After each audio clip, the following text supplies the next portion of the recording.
السلام علیکم یا سیدی یا رسول اللہ وعلی آلہ وصحبہ یا سیدی یا حبیب اللہ۔ غزوہ فتح مکہ، عام طور پہ فتح مکہ ہی مشہور ہے، لیٹ آئے ہیں، ٹھیک ہے ہاں، پھر انشاءاللہ چلے میں ادھر بات کر لیں گے، جزاک اللہ۔ اسے عام طور پہ فتح مکہ کہتے ہیں، لیکن ہے یہ غزوات میں شامل ہے نا۔ ظاہر ہے آقا علیہ السلام خود بھی تشریف لے گئے، لشکر بھی تشریف ساتھ لے گئے تھے، لشکر کے افراد بھی، تو پھر اسے غزوہ نہ کہا جائے تو کیا کہا جائے؟ بے شک لڑائی سے منع فرمایا تھا، لیکن جو قدرت کو منظور تھا وہ ہوئی بھی تھی، تو پھر تو سارے معنی پورے آ گئے۔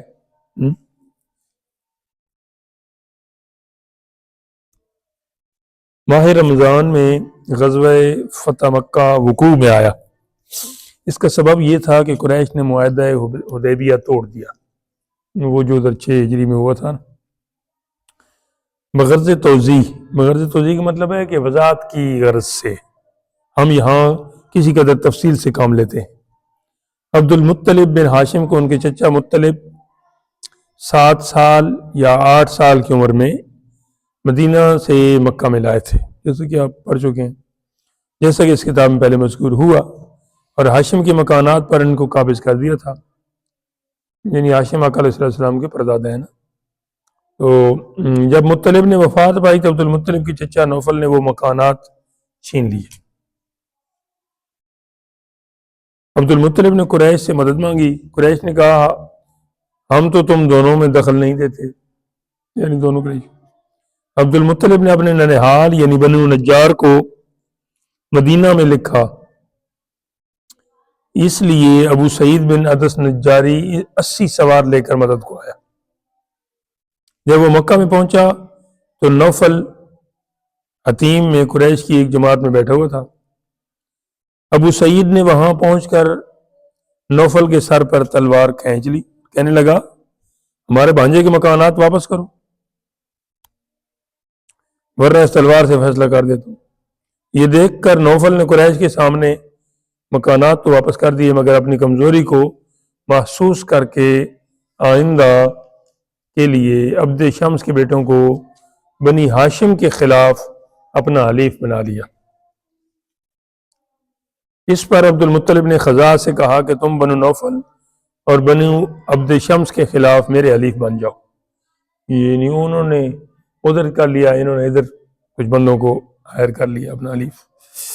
عبد مناف کی ماں خزاعہ کے سردار حلیل کی بیٹی تھی، اس لیے وہ کہنے لگی کہ تمہاری مدد کرنا ہم پر واجب ہے۔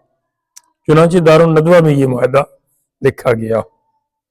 حدیبیہ کے دن از روئے معاہدہ ہر ایک قبیلہ فریقین میں سے جس کا چاہا حلیف بن گیا۔ چنانچہ خزاعہ اپنا پرانا معاہدہ دکھا کر رسول اللہ صلی اللہ علیہ وسلم کے حلیف بن گئے۔ یہ جو خزاعہ قبیلہ ہے نا، اس پر حملہ کیا تھا قریش نے، تو اس لیے پیچھے اتنی ساری کہانی پڑھنی پڑی ہے ہمیں کہ خزاعہ تھے کون اور کیسے مسلمانوں کے حلیف بنے، حالانکہ وہ اسلام تو وہ بھی نہیں لائے تھے، تو اس پچھلے معاہدے کی بنیاد پر لائے تھے، حلیف بنے تھے۔ اور ان میں مدت سے لڑائی چلی آتی تھی، جس کا سبب یہ تھا کہ زمانہ جاہلیت میں بنو حضرمی میں سے ایک شخص جو اسود بن رزن دیلی یا ویلی بکری کا حلیف تھا، بغرض تجارت گھر سے نکلا۔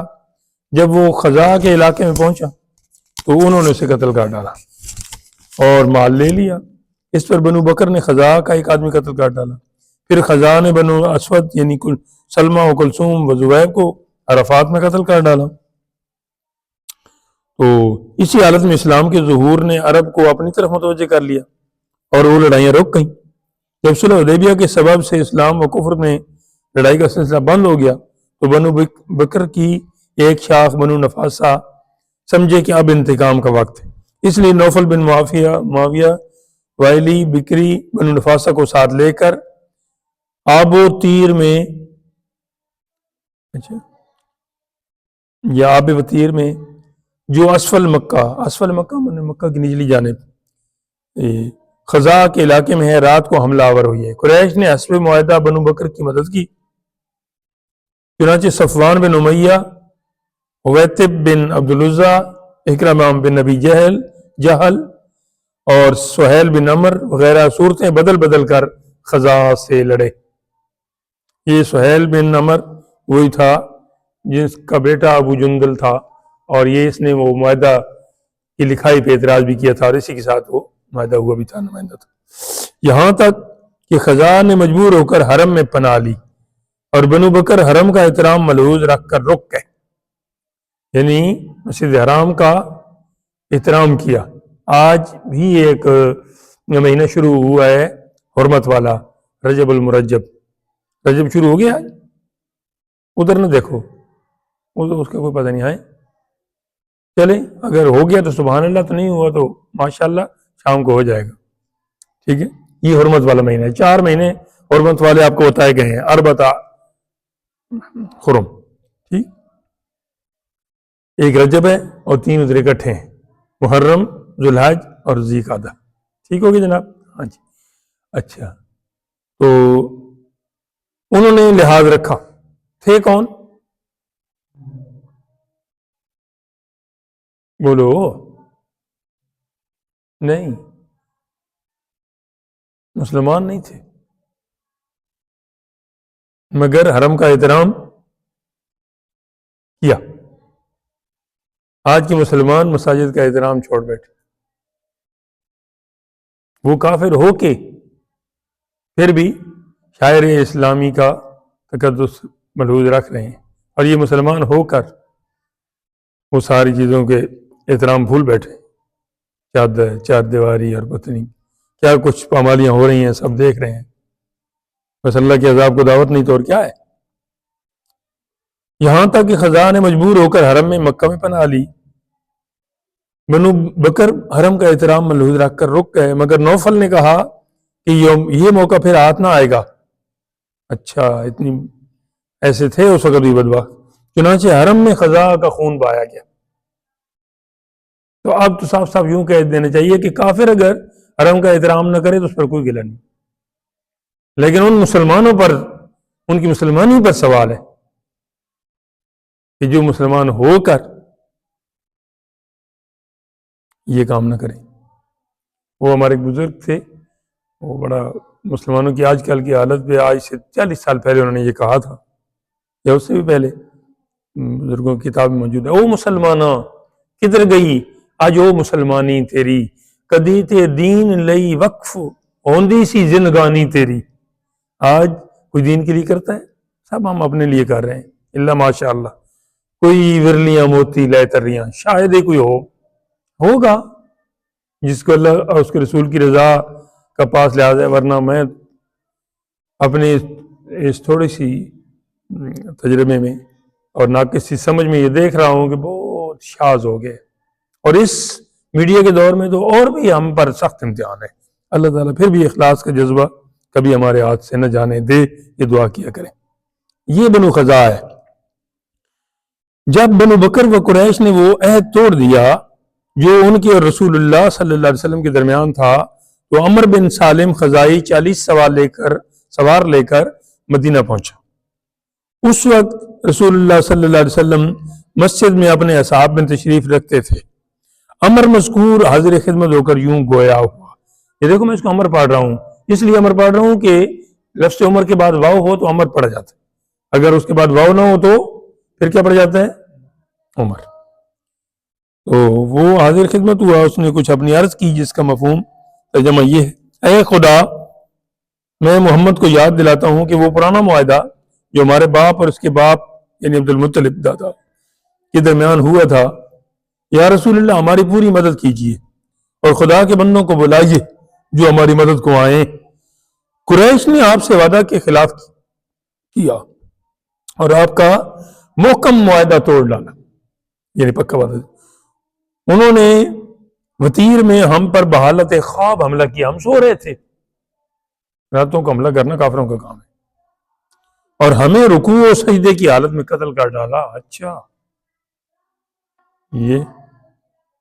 یہ عمر ابن سالم بنو بکر کے حوالے سے کہہ رہے ہیں، خزاں کے حوالے سے نہیں کہہ رہا۔ چلیں، یہ سن کر رسول اللہ صلی اللہ علیہ وسلم نے فرمایا: عمر، تجھے مدد مل جائے گی ایک روایت میں ہے کہ آپ نے فرمایا میں قریش سے دریافت کرتا ہوں، بس آپ نے حضرت دمرہ کو بھیجا، یہ 3 شرطیں پیش کی کہ قریش ان میں سے ایک اختیار کر لیں، خزاع کے مقتولین کا خون بہا دیں، خون بہا دیں نہیں، وہ خون بہا تو پہلے چکے تھے، یہ خون بہا مطلب ان کا جو تم نے قتل و قتال کیا ہے اس کا بدلہ دو، یہ خون بہا ہے، وہ بہا نہ سمجھنا، اس خون بہانا یسفک الدماء جو ہے وہ تو پہلے کر چکے تھے نا، جو تم نے ان کا خون بہایا ہے اس کے بدلے میں صلہ جو بنتا ہے، جو اس کا بنتا ہے وہ دو، پہلی شرط یہ ہے۔ دوسرا، بنو نفاسہ کی حمایت سے دستبردار ہو جائیں، جنہوں نے یہ خون بہایا ہے ان کی حمایت چھوڑ دیں، ہم ان سے نمٹ لیں گے۔ تیسرا، اعلان کر دیں کہ حدیبیہ کا معاہدہ ٹوٹ گیا۔ قرطہ بن عمر نے کہا ہمیں صرف تیسری شرط منظور ہے، معاہدہ ٹوٹ گیا۔ کتنے سال کے لیے ہوا تھا؟ تم 10 نے کتنا؟ 10 سال کے لیے، اس میں تو کوئی بتانے کا مسئلہ ہی نہیں ہے، 10 تو میں پہلے بول دوں۔ حضرت صلی اللہ علیہ وسلم نے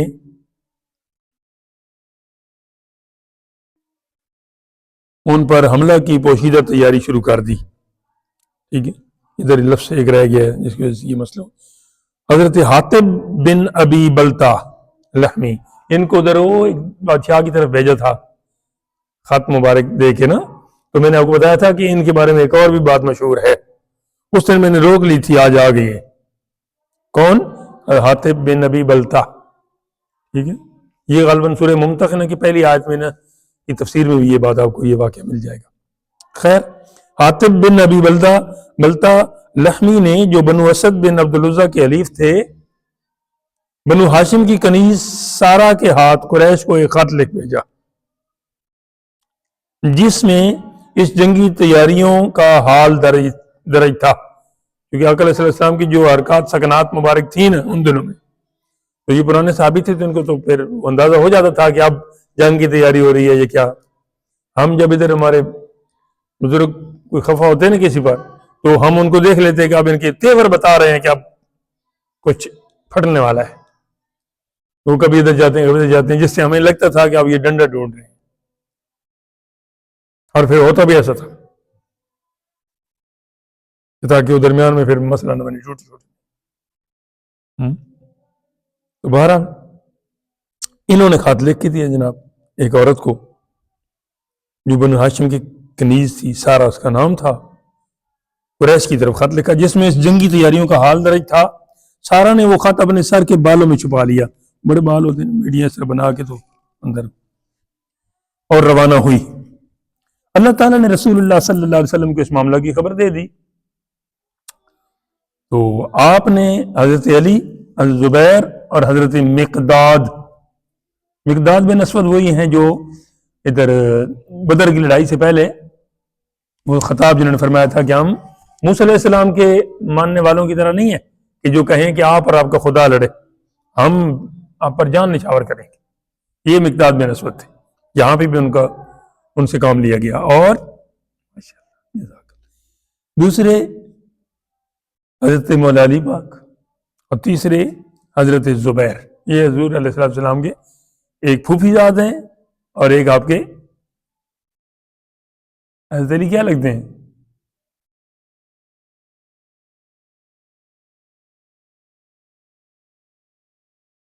وہ تو بعد کی بات ہے یار، پہلا جو رشتے چچا زاد ہیں، چچا کے بیٹے ابو طالب چچا تھے نا، ایک چچا زاد کو بھیجا، ایک پھوپھی زاد کو بھیجا، یعنی حضور علیہ السلام ایک کے ماموں زاد ہیں اور ایک کے چچا زاد ہیں، کیونکہ یہ 4 رشتے ہیں، ایک چچا زاد اور ایک ماموں زاد اور ایک خالہ زاد اور ایک پھوپھی زاد۔ جس کے آپ چچا زاد ہیں وہ آپ کا بھی چچا زاد ہے، جس کے آپ ماموں زاد ہیں وہ آپ کا بھی ماموں زاد ہے، ایسے ہی ہے۔ یہ تھوڑے کنٹراسٹ میں چلے گئے، ٹھیک ہے۔ خالہ زاد ایک ہی ہوتا ہے، جس کے آپ خالہ زاد ہیں وہ آپ کا بھی خالہ زاد ہے، ٹھیک ہے، اور جس کے آپ چچا زاد ہیں وہ آپ کا بھی چچا زاد ہے، یہ دو تو ہو گئے برابر۔ دوسرے 2 رشتے ماموں زاد اور پھوپھی زاد، یہ کنٹراسٹ میں، جس کے آپ ماموں زاد ہیں وہ آپ کا پھوپھی زاد ہے۔ تو یہ اس طرح دو رشتے تو یہ تھے، ایک چچا والا اور ایک پھوپھی والا، یعنی ایک وہ لگاتار والا اور ایک دوسرا، اور دوسری طرف ایک اور صحابی تھے مقداد بن اسود تھے، جو بھی یہ تھے، کو بھیجا 3 بندوں کو، اور ان سے فرمایا کہ روضہ خاخ جگہ کا نام ہے، میں تم کو ایک سانڈنی سوار عورت ملے گی، یعنی وہ کیا کہتے ہیں اونٹنی پر سوار ہوگی، یا پھر سانڈنی ہے تو وہ پھر بھینس بھی ہو سکتے ہیں، لیکن نہیں یہی ہے۔ اس کے پاس قریشی مکہ کے نام ایک خط ہے، وہ لے آؤ، بتایا ہے جبریل نے آ کے اللہ تعالیٰ کے حکم، وہ سوار ہو کر چل پڑے اور سارا سے روضہ خاخ میں جا ملے، اور اس کو نیچے اتار لیا سواری سے، اور کہا کہ تیرے پاس ایک خط ہے۔ اس نے انکار کیا، اس کے کجاوے کی تلاشی لی گئی مگر کچھ برآمد نہ ہوا۔ حضرت علی المرتضیٰ نے اس سے کہا میں اللہ کی قسم کھاتا ہوں کہ رسول اللہ صلی اللہ علیہ وسلم نے جھوٹ نہیں فرمایا، تو خط نکال ورنہ ہم تیرے کپڑوں کی تلاشی لیں گے۔ یہ سن کر اس نے اپنے سر کے بالوں سے وہ خط نکال کر حوالہ کیا۔ جب یہ خط نبی پاک علیہ السلام کی خدمت میں پیش کیا گیا تو آپ نے حضرت حاتب کو طلب فرمایا، چونکہ انہوں نے لکھ کے دیا تھا، اور پوچھا حاتب تو نے یہ کیا حرکت کی؟ یہ بدر میں بھی شامل ہوئی تھی، مطلب پرانے صحابہ میں تھے۔ حاتب نے یوں عرض کیا یا رسول اللہ میرے بارے میں جلدی نہ کیجئے، میں دین سے نہیں پھرا، میرے بال بچے مکہ میں قریش کے درمیان ہیں، ٹھیک، آپ کے ساتھ جو مہاجرین ہیں قریش میں ان کے رشتے ہیں، یعنی ان کا خاندان ہے، بے شک وہ کافر ہیں لیکن ہیں ان کے رشتے دار، جن کے سبب سے وہ ان کے بال بچوں کی حفاظت کریں گے، مگر میرا قریش میں کوئی رشتہ نہیں، اپنے اہل و عیال کے بچاؤ کے لیے میں نے یہ ہیلا کیا۔ یعنی کہ دیکھو نا اولاد اور مال کتنی آزمائش، ایک بدری اور سچے اور سچی اور سابقون اولون میں آنے والے صحابی سے بھی یہ سلسلہ ہوا، انہوں نے ہیلا کیا، یہ ہیلا کیا کہ قریش پر یہ احسان کروں کہ ہمیں بر وقت اطلاع دے دی ہے تو نے، یعنی وہ کہیں گے کہ اچھا بھائی اس کا بہت خیال کرنا، اس نے ہمیں بڑے بر وقت بتایا تھا، تو میں نے وہ کوئی ان کے ساتھ مخلص ہو کر نہیں کیا یہ کام، بلکہ اپنے بچوں کو میں بچانا چاہتا تھا، کیونکہ میرا کوئی رشتہ دار ایسا نہیں تھا کہ جو جب لڑائی ہو تو میرے بچوں کی بھی حفاظت کر سکے، ان باقیوں کے ہیں۔ رسول اللہ صلی اللہ علیہ وسلم نے فرمایا کہ اس نے سچ کہا ہے۔ حضرت عمر فاروق بے-تاب ہو کر آپ نے عرض کیا یا رسول اللہ مجھے اجازت دیجئے کہ میں اس منافق کا سر اڑا دوں۔ آپ نے فرمایا کہ حاتب اصحاب بدر میں سے ہے۔ عمر تجھے کیا معلوم ہے، تجھے کیا معلوم ہے، بے شک اللہ تعالیٰ اہل بدر پر مطلع ہے کہ فرما دیا اے ملو ما شئتم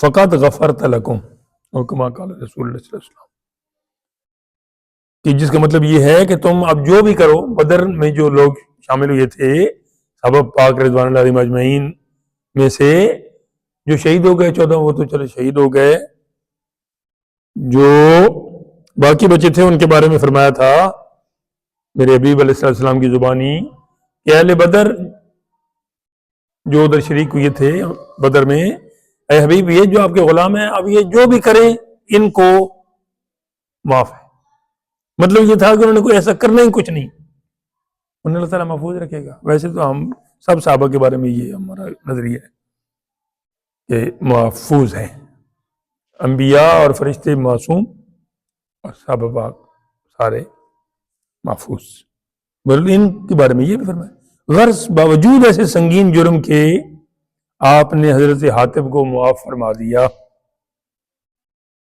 قصہ کوتا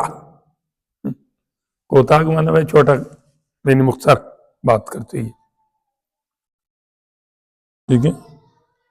نبی پاک علیہ السلام بتاریخ 10 ماہ رمضان 8 ہجری 10,000 آراستہ فوج لے کر مدینہ سے روانہ ہوئی ہے۔ آراستہ کا معنی کیا ہے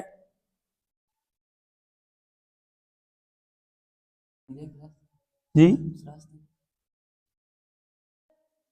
آراستہ کا معنی ہے زیب و زینت، مزین کرنا، تیاری کرنا، مگر یہاں صرف لباس کی آراستگی نہیں ہے، ٹھیک ہے، یہ ہے یعنی پورے اصلے سے لیس ہو کر، یہاں آراستہ سے مراد یہ ہے، سمجھی؟ اچھا، ضروری نہیں ہے کہ جب لفظ کسی لفظ کے ساتھ ملتا جلتا ہو تو وہی مانا ہو، وہ تو ہوتا ہی ہوتا ہے، لیکن اندر کوئی بات ہے وہ یہ ہے۔ فوج لے کر مدینہ سے روانہ ہوئی ہے۔ حضرت عباس جو اب تک مکہ میں مقیم تھے اپنے اہل و عیال سمیت ہجرت کر کے مدینہ کو آ رہے تھے۔ وہ آقا صلی اللہ علیہ وسلم نے انہیں فرمایا تھا نا کہ آپ ادھر رہیں، ادھر کی پھر جو ہے نا حرکات سکنات وہ ہمیں پہنچتی رہیں گی نا، اپنا بندہ ادھر ہوگا تو ہجرت پھر ان کی نہیں ہوئی تھی، یہ آخری مہاجر ہیں۔ فوج لے کر مدینہ سے روانہ ہوئی ہے۔ حضرت عباس ادھر مقیم تھے، اپنے اہل عیال کو لے کر مدینہ آ رہے تھے۔ وہ مقام جحفہ جگہ کا نام ہے، مکہ شریف سے بنی کتنا ہے، چلو جتنا بھی ہے۔ نبی پاک علیہ السلام کی خدمت میں حاضر ہوئی ہے۔ حسب ارشاد نبوی انہوں نے اہل و عیال کو تو مدینہ بھیج دیا اور خود لشکر اسلام میں شامل ہو گئے، یہ بچوں کو تو بھیج دیا تو باقی خدید جگہ کا نام ہے میں قبائل کو جھنڈے دیے گئے۔ اخیر پڑاؤ میراؤ زہران میں تھا یا زہران، جہاں سے مکہ ایک منزل یا اس سے بھی کم تھا، یعنی کچھ کلومیٹر کہہ لیں آپ یا میل۔ یہاں رسول اللہ صلی اللہ تعالی علیہ وسلم کے حکم سے تمام فوج نے الگ الگ آگ روشن کی۔ یہ پیچھے یہ رات کو جب ہوتے تھے نا بڑے بڑے پروگرام تو پھر کہا جاتا تھا جی ہر ایک اپنے موبائل کی لائٹ آن کرے، کوئی یاد ہے کہ نہیں یاد ہے، تاکہ پتہ چلے کہ کتنے دن کو تو چلو لوگ نظر آ جاتے ہیں، رات کو کیمرے کی آنکھ وہاں تبھی پہنچے گی کہ روشنی ہوگی، اندھیرے میں کیا سوچتا ہے، تو پھر آپ سارے اپنے موبائلوں کی لائٹیں آن کر لیں۔ تو یہاں پھر اس وقت وہ لائٹیں تھیں کہ ہر خیمے میں الگ آگ جلائی جائے، یہ بہت دور سے نظر آتی ہے۔ قریش کو لشکر اسلام کی روانگی کی افواہ پہنچ چکی تھی۔ افواہ کا میں نے ترجمہ کیا تھا، بہت سارے منہ میں جو بات چلی جاتی ہے اسے افواہ کہتے ہیں، ویسے فمن منہ کو کہتے ہیں اور افواہ اس کی جمع ہے۔ اب دیکھیں واحد میں فا اور میم ہے اور جمع میں فا تو ہے باقی میم شیم کوئی نہیں، تو اس میں واحد کی بنا کیا سلامت رہتی، واحد کی بالکل ہو رہی ہے بگڑ گیا جمع میں جا کے، لیکن مانا وہی ہے۔ مزید تحقیق کے لیے انہوں نے ابو سفیان بن حرب اور حکیم بن حزام اور بدیل بن ورقا کو بھیجا۔ اچھا، رسول اللہ صلی اللہ علیہ وسلم کے حکم سے قریش کو لشکر اسلام کی روانگی یعنی ادھر پتہ چل گیا تھا، عاطب بن ابی بلدہ کا خط تو نہیں پہنچا لیکن پھر بھی جاسوس نے اپنا کام کر لیا تھا، تو 3 بندوں کو انہوں نے بھیجا اس تجسس میں کہ ان کا گزر میراؤ زہران پر ہوا۔ اچھا وہ ادھر سے تلاش میں جاری تھے نا، تلاش جاری تھی، وہ قرآن پاک میں نا ولا تجسسوا، جاسوسی نہ کرو اہل ایمان کی، لیکن یہ تو جو کہ غیر مسلم تھے تو پھر انہوں نے کرنی تھی، تو اسی تجسس کے دوران وہ میراؤ زہران جو جگہ ہے نا وہاں پہ بھی سے گزرے۔ ابو سفیان بولا یہ اس قدر جا بجا آگ کیسی ہے، یہاں تو کوئی آبادی نہیں، کوئی شہر نہیں، کوئی بستی نہیں، کوئی قریہ نہیں، یہ کیا ہے؟ اندھیرا جو تھا تو وہ ساتھ چمک رہا، یہ تو شب عرفہ کی آگ کی مانند ہے، یعنی عرفات میں جب حاجی اتنی کثرت میں اکٹھے ہوتے ہیں تو ہر جو ہے خیمے سے نا وہ آتا ہے روشنی کی جھلک آتی ہے، یہ تو بالکل اتنے ادھر کون سا حج ہو رہا ہے، یہ عرفات تو ہے بھی نہیں۔ بدیل خزائی نے کہا یہ خزا کی آگ ہے، وہی خزا جس پر نمل کی۔ ابو سفیان نے کہا خزا گنتی میں اتنے نہیں کہ اس قدر آگ ہو سکے۔ خیمہ نبوی کی حفاظت پر جو دستہ متعین تھا انہوں نے ابو سفیان وغیرہ کو دیکھ لیا۔ ابو سفیان یہ وہی ہے جو بدر میں ادھر تجارت کا قافلہ لا رہے تھے، اور احد میں کفار کی نا وہ سربراہی کر کے تو ادھر لے آئے تھے، ٹھیک ہے، اور احزاب میں بھی ایسا ہی معاملہ ہے، ٹھیک، ابھی اس طرف تھے تو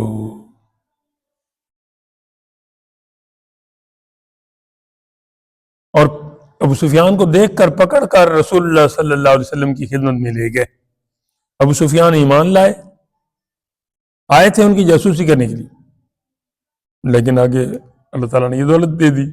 جب رسول اللہ صلی اللہ علیہ وسلم یہاں سے مکہ کی طرف روانہ ہونے لگے تو حضرت عباس نے فرمایا کہ ابو سفیان کو پہاڑی کی چوٹی پر لے جا کر کھڑا کر دو تاکہ افواج الہی کا نظارہ آنکھوں سے دیکھ لیں۔ اونچی جگہ کھڑا ہونا، جو بھی یہاں سے گزر رہا ہو تو انہیں پتہ چلے کہ یہاں گزر رہے ہیں، ذرا ان کی آنکھیں جو ہے نا وہ تھوڑی ٹھنڈی ہوں، ان کو پتہ چلے کہ ہم جن کو یہاں دیس نکالا دے چکے ہیں اور جن کے پیچھے بھی اتنی لڑائیاں لڑنے پہنچ گئے ہیں وہ تو کم نہیں ہوئی ہے، وہ تو دن بدن بڑھ رہے ہیں۔ وَلَلْآخِرَةُ خَيْرٌ لَكَ مِنَ الْأُولَىٰ، تو نظارہ کر لیں۔ قبائل عرب کی فوجیں ابو سفیان کے سامنے سے ہو کر گزرنے لگیں، پہلے غفار، پھر جوہینہ، سعد بن حذیل، سلیم، نعرہ تکبیر بلند کرتے یک کے بعد دیگرے گزرے، یہ مختلف قبائل کے نام۔ ان کے بعد ایک فوج آئی جس کی مثل دیکھنے میں نہیں آئی۔ ابو سفیان نے پوچھا یہ کون ہے؟ حضرت عباس نے جواب دیا یہ انصار ہے۔ انصار کدھر کے رہنے والے ہیں؟ میں آپ سے پوچھ رہا ہوں گونگو، ہاں انصار کس سے کہتے ہیں؟ دینی کے رہنے والے، اس میں کون سی شک کی بات ہے؟ ابھی تک یہ بھی نہیں کنفرم۔ جو مکہ سے گئے تھے مکرمہ سے وہ مہاجرین کہلاتے ہیں، اور جو ادھر تھے تو وہ آگے انصار مدد کرنے والے۔ کتنی بار بتایا، کتنی بار اور بتانا پڑے گا؟ یاد رکھا کرو، صرف کھانا ہی کھانا آسان ہے۔ سردار انصار حضرت سعد بن عبادہ علم ہاتھ میں لی ہوئی ہے، یعنی جھنڈا، برابر سے گزرے تو ابو سفیان سے کہا الیوم یوم الملحمۃ الیوم تستحل الکعبہ، کہ آج لڑائی کا دن ہے اور آج کعبے کی حرمت بھی ہمارے لیے حلال کر دی گئی ہے۔ کیوں؟ کہ تم نے ادھر اس کی حرمت کو پہلے پامال کیا ہے۔ وہ لوگ روک گئے تھے بنو خزاع کو مارنے سے، لیکن تمہارے ایک بڑے نے کہا کہ یہ موقع ہے پھر ہاتھ نہیں آئے گا، تو تم نے خود حرمت پامال کی ہے، تو اب اس حرمت کو پھر ہمارے اوپر یہ نہ بلیم لگاؤ، پہل تم نے کی ہے۔ تو آج وہ دن ہے کہ ہم بھی پھر آج گھمسان کے مارکہ کا دن ہے، آج کعبہ حلال کر دیا جائے گا۔ بعد ازاں وہ مبارک دستہ آیا جس میں رسول اللہ صلی اللہ تعالی علیہ وآلہ وصحبہ وبارک وسلم اور آپ کے اصحاب مہاجرین تھے۔ حضرت زبیر بن عوام علم بردار تھے، جھنڈا اٹھایا۔ حضور علیہ الصلوۃ والسلام برابر سے گزرے تو ابو سفیان نے کہا، حضور نے سنا سعد بن عبادہ کیا کہتے گزرے ہیں۔ ابو سفیان نے نا آقا علیہ السلام کی بارگاہ میں عرض کیا کہ سعد بن عبادہ کیا کہہ کے گیا ہے، آپ کو پتہ چلا ہے؟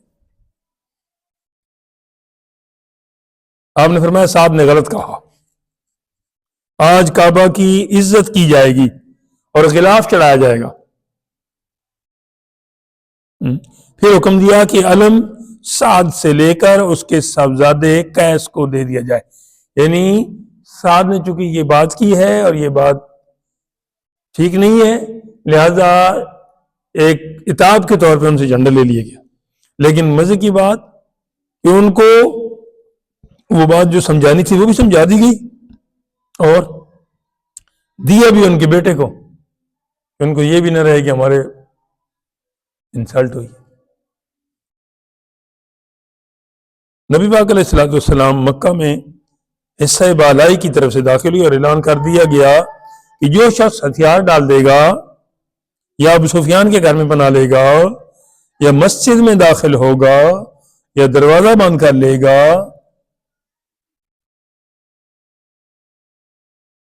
اس کو امن دیا جائے گا۔ یہاں حضرت علی پاک کی بہن کا بھی بیان ہے کہ جو ام ہانی کے گھر میں داخل ہو جائے گا تو وہ بھی حصہ بالائی میں خیف بن بنی کنانا یعنی خصب میں رسول اللہ صلی اللہ علیہ وسلم کے لیے خیمہ نصب کیا گیا، اور حضرت زبیر نے حسب الارشاد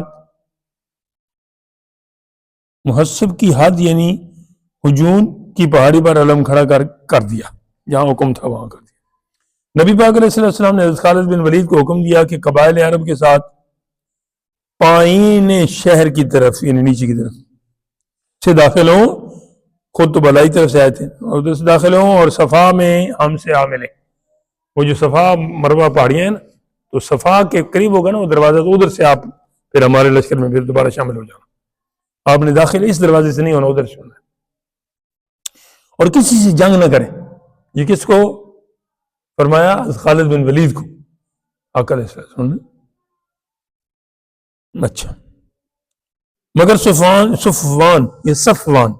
صفوان بن امیہ وہی تھا نا جو حضرت بلال کے آقا بنا تھا،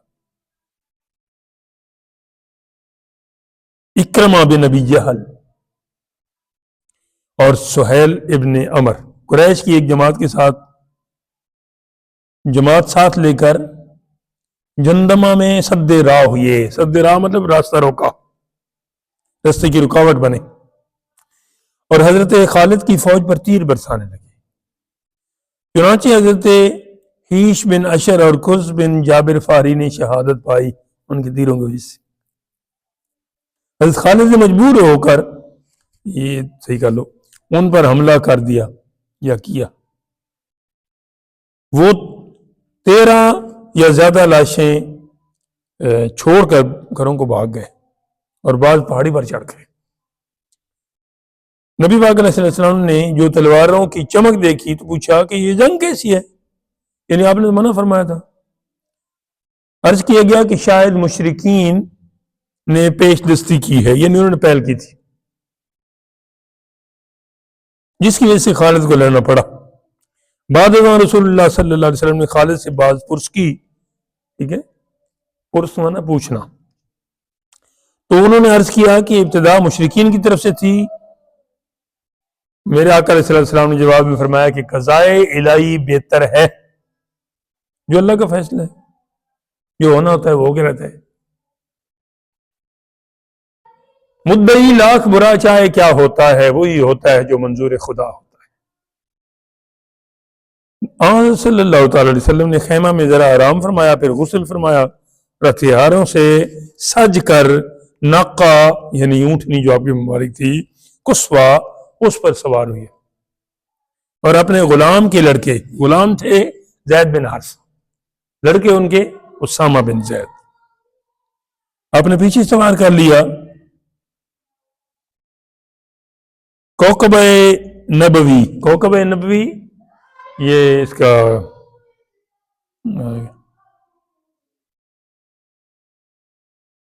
جو آپ کی سواری ہے اس کی طرف اشارہ ہے۔ بڑی شان و شوکت سے کعبہ کی طرف روانہ ہوا۔ آپ کے دائیں بائیں آگے پیچھے مہاجرین و انصار تھے، جو اس طرح سراپا آہن پوش تھے۔ آہن لوہے کو کہتے ہیں، ٹھیک ہے، آہن پوش، لوہا پہننا مطلب زرہ پہننا، کہ بجز سیاہ چشم یعنی آنکھیں جو نا، آنکھوں کے گولے یہ ہلکے، یہ صرف نظر آتے تھے، ان کے بدن کا کوئی حصہ نظر نہ آتا تھا، ایسی زرہ پہ۔ بیت اللہ شریف میں داخل ہو کر نبی پاک علیہ السلام نے پہلے حجر اسود کو بوسہ دیا۔ حجر اسود کیسے کہتے ہیں آپ بتاؤ؟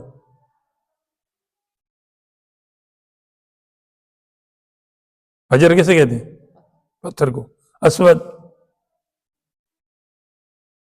تو کیا ہے؟ انسان تو ہے نہیں، انسان بہت جو زیادہ کالا ہوتا ہے نا، اس طرح یہ حبشی ہیں یا اس طرح ان کو اسود کہتے ہیں، یا آپ کے بال بہت زیادہ کالے ہوں اسے اسود کہیں گے۔ اسود الشعر، سیاہ کالے بال، سیاہ کالے بادلوں کو بھی آپ کہہ سکتے، ٹھیک۔ تو یہ ایک پتھر تھا جو سفید تھا، لیکن مسلمانوں نے جب اسے چومنا شروع کیا تو یہ ان کے گناہ چوس لیتا ہے وہ، تو ان کے گناہ چوستے چوستے ظاہر سیاکاری ہوتی ہے، گناہ کاری، تو وہ اپنے حلیہ پہ کاٹ بیٹھا، وہ بیچارہ سارا سیاہ ہو گیا۔ اب وہ اتنا سیاہ ہو گیا کہ اسے حجر اسود کہتے ہیں۔ حالانکہ جب آیا تھا تو اتنا چمکدار تھا کہ اس کی شعاعیں بہت دور دور تک پہنچی، جہاں تک شعاع پہنچی وہی جگہ مقرر ہو گئی کہ اب یہاں سے آگے احرام کے بغیر نہیں جانا، اگر آپ نے حرم کی حد میں داخل ہونا ہے۔ یہ میقاتیں اس لیے بنائی گئی، اتنا روشن تھا، لیکن ہمارے گناہ گاروں کے گناہ اس نے چوسے۔ میرے آقا علیہ السلام نے اس سے بوسہ دیا۔ یہاں پہ وہ بات بھی ابھی نہیں آئی ہے، لیکن کہیں بیان آئی ہے کہ جب آپ اسے چومنے لگے تو فرمایا کہ تجھے میں اس وجہ سے نہ، اچھا یہ ان کے حضرت عمر فاروق کی بات ہے۔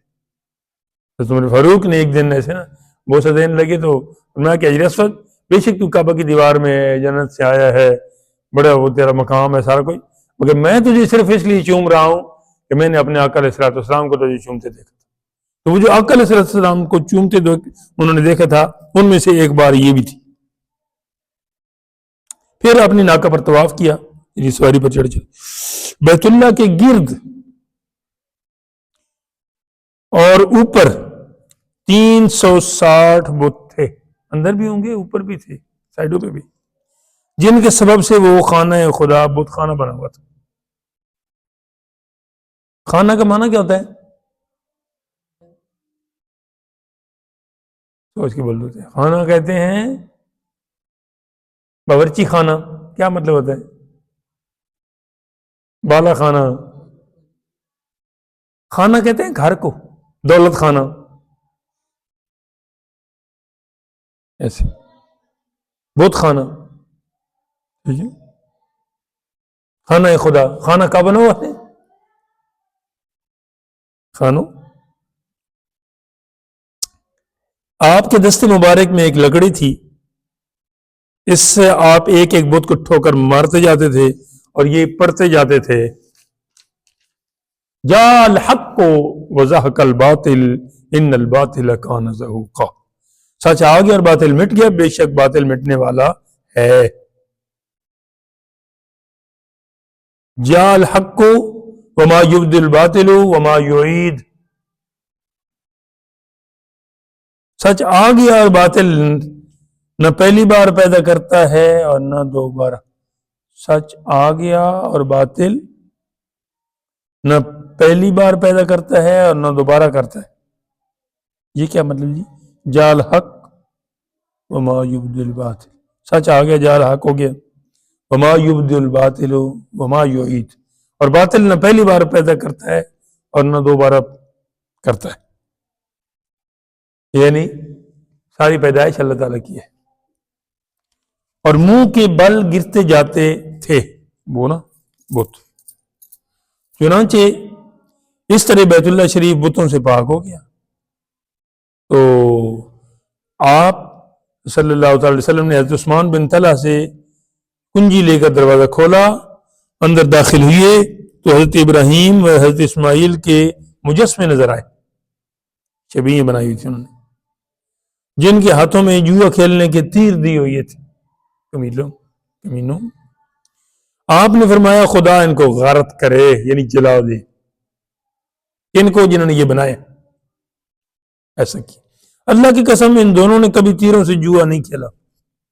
آج مسلمان کہلانے والے جواری بھی اس بات پہ غور کریں، بڑے بڑے معزز لوگ بھی جب ان کے اب کاروبار دیکھیں گے، اللہ معاف کرے، اللہ ماشاء اللہ جواری نکلیں گے، کوئی کس شکل میں کھیل رہے ہیں، کوئی کس میں کھیل رہے ہیں، اللہ سب کو ہدایت دے، ہم سمیت۔ کعبہ کے اندر ہی لکڑیوں کی ایک کبوتری بنی ہوئی تھی، جسے آپ نے اپنے دست مبارک سے توڑ ڈالا، اور تصویریں جو تھیں وہ مٹا دی گئیں۔ پھر دروازہ بند کر دیا گیا، اور اسامہ یعنی حضرت اسامہ بن زید، بلال یعنی حضرت بلال حبشی، عثمان بن طلحہ آپ کے ساتھ اندر رہے۔ آپ نے نماز پڑھی اور ہر طرف تکبیر کہی، پھر دروازہ کھول دیا گیا۔ مسجد حرام قریش کی صفوں سے بھری ہوئی تھی۔ آپ نے دروازے کے بازوؤں کو پکڑ کر یہ خطبہ پڑھا، جس کا یہ مفہوم ہے کہ ایک خدا کے سوا کوئی معبود بحق نہیں، اس کا کوئی شریک نہیں، خدا نے اپنا وعدہ سچا کیا اور بندے کی مدد کی اور کافروں کے گروہوں کو تنہا شکست دی۔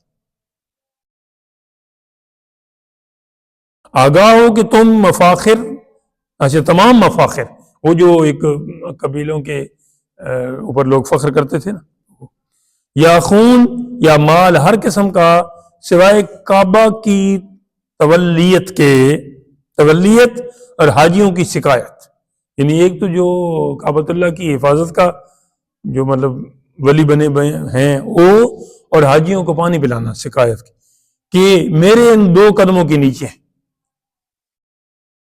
آگاہ ہو کہ قتل خطا جو عمد کے مشابہ ہوتا ہے، یعنی جان بوجھ کے ہو، تازیانہ سے ہو یا عصا سے، اس کا خون بہا 100 اونٹ ہے۔ تازیانہ بھی ایک وہ چیز ہی ہوتی ہے جسے مارتے ہیں، تازیانہ عبرت نہیں ہوتا فلاں کو لگے چابک سا یہ سب۔ اے گروہ قریش، خدا نے تم سے جاہلیت کا غرور اور نسب کا افتخار دور کر دیا، یعنی اس بات پہ کہ میں عربی ہوں دوسرے اجمی ہیں، تم نے اب نہیں اترانا۔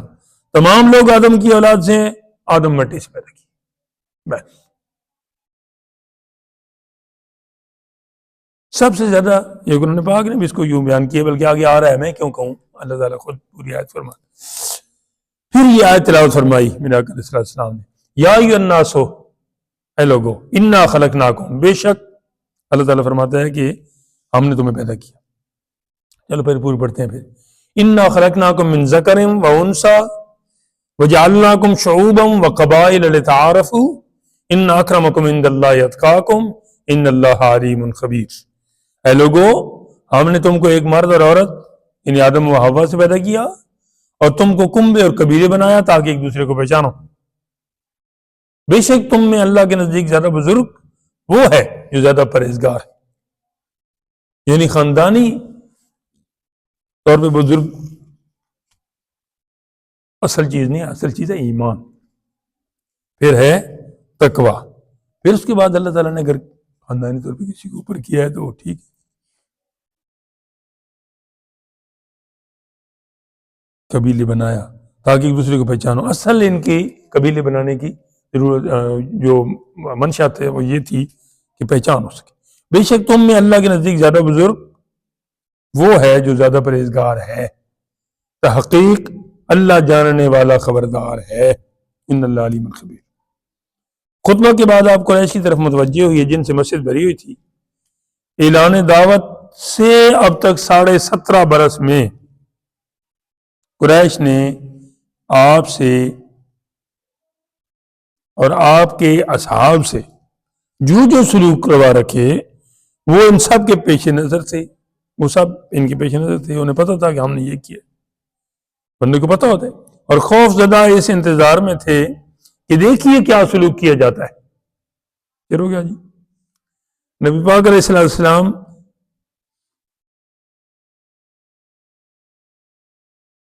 اب اس شہر میں ہیں جہاں سے نکلے تھے، تو اندھیری، جہاں سے نکلے تھے تو اندھیری رات تھی اور فقط صدیق اکبر کے ساتھ تھے۔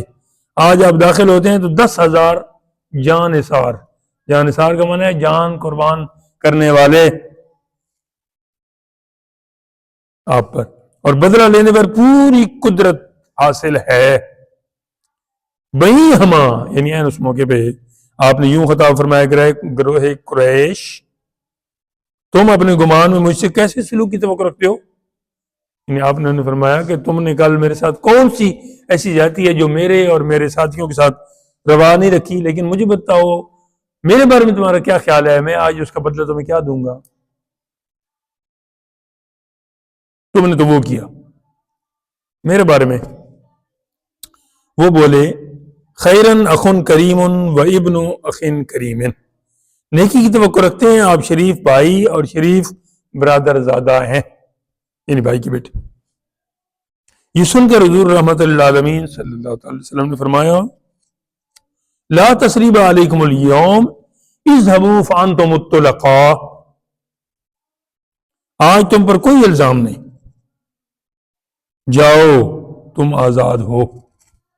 آپ کو پتہ نہیں یاد ہو کہ نہیں یاد ہو، مجھے تھوڑا بہت یاد پڑتا ہے، حضرت یوسف علیہ السلام کے جو بھائی تھے نا، جب مصر میں وہ پوری پہچان ہو گئی تو انہوں نے جو بھائی کے ساتھ کیا تھا وہ بھی انہیں پتہ تھا، اور یہ تو 17.5 برس اور یہ کچھ پہلے تو 40 سال ادھر بھی گزرے تھے، تو وہ بھی ڈر رہے تھے کہ آج تو خیر نہیں ہے، کیونکہ یہ بادشاہ ہیں ہمارے بھائی، اور ہم نے جو کچھ ان کے ساتھ کیا ہے وہ تو اس وقت بھائی ڈر رہے تھے، تو انہوں نے اپنے بھائیوں کو فرمایا تھا لا تثریب علیکم اليوم، آج کے دن تم پر کوئی الزام نہیں ہے، معاف کر دیا۔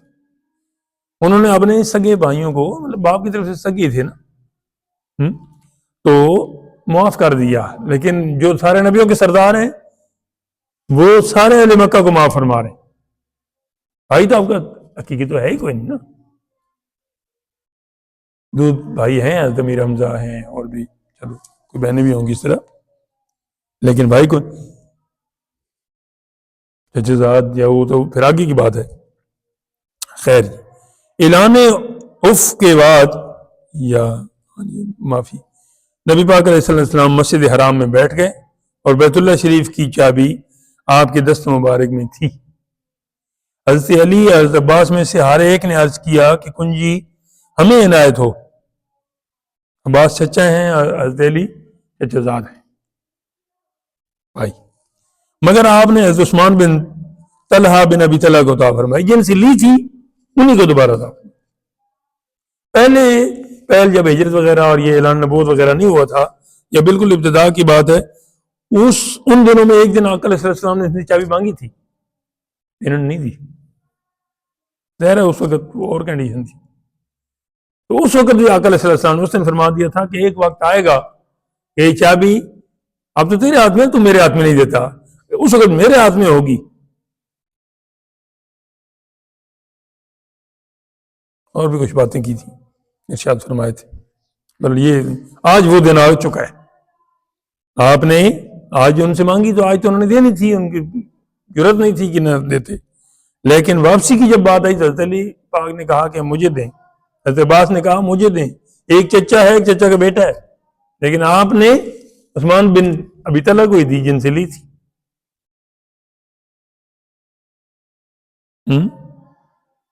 مال عرب پیش عرب، جس کا جو ہے اس کو پیش کیا جائے۔ خیر، حضرت عثمان بن طلحہ کا بیان ہے کہ ہجرت سے پہلے ہوئے، بلکہ وہ بات آ گئی ہے، ہجرت سے پہلے مجھے رسول اللہ صلی اللہ علیہ وسلم مکہ میں ملے، آپ نے مجھے دعوت اسلام دی، میں نے کہا ہے محمد تجھ سے تعجب ہے کہ تو چاہتا ہے کہ میں تیری پیروی کروں، حالانکہ تو نے اپنی قوم کے دین کی مخالفت کی ہے اور ایک نیا دین لائے۔ ہم جاہلیت میں کعبہ کو دوشنبہ اور پانچ شنبہ کے دن کھولا کرتے تھے، دوشنبہ ہو گیا نا پیر، تو پانچ شنبہ